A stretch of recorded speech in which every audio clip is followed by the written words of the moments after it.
Hello guys, welcome to my channel the test of Bengal. তো চলে এসেছি আমি একটি নতুন রেসিপির সাথে। তো আপনারা হয়তো কচু পাতা দিয়ে অনেক রেসিপি ট্রাই করেছেন, কিন্তু কচু পাতার টক কি কখনো খেয়েছেন? যদি না খেয়ে থাকেন তাহলে কিন্তু অবশ্যই রেসিপিটি শেষ পর্যন্ত দেখবেন আর এই রেসিপিটি ট্রাই করবেন।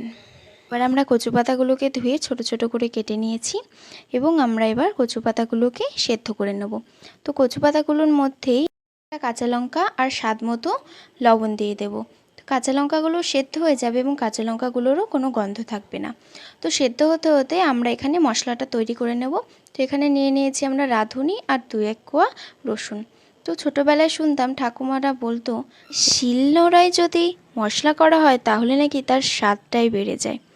তো দেখো এখানে আমরা মশলাটা তৈরি করে নিচ্ছি আর এখানে আমাদের কচু পাতা সেদ্ধ হয়ে গেছে এবং কচু পাতাগুলোকে জলের সাথে ভালোভাবে মিশিয়ে নেওয়া হয়েছে। তো এবার আমরা কড়াইয়ের মধ্যে অল্প তেল দিয়ে তার মধ্যে আমরা সর্ষে আর একটা শুকনো লঙ্কা ফোড়ন দিয়ে দেব। তো এইবার আমরা করা কচু পাতার মিশ্রণটা ঢেলে দেব। তো সম্পূর্ণ পরিমাণে আমরা দিয়ে এর মধ্যে আমরা আবার স্বাদ মতো লবণ দিয়ে দেব আর একদম সামান্য হলুদ দিয়ে দেব।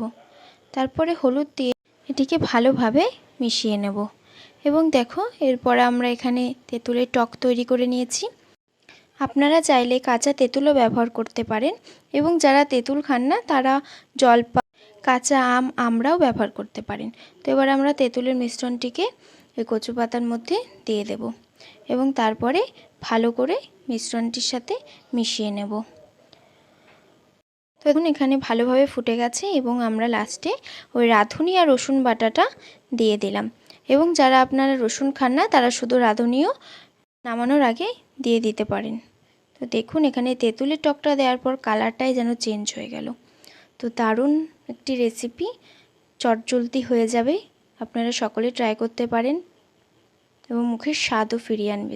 তো এমন নতুন নতুন রেসিপি দেখতে গেলে কিন্তু অবশ্যই আমার চ্যানেলটিকে সাবস্ক্রাইব করতে হবে আর রেসিপিটি ভালো লাগলে অবশ্যই একটি লাইক দিয়ে যাবেন। তো টাটা, দেখা হচ্ছে পরের রেসিপির সাথে।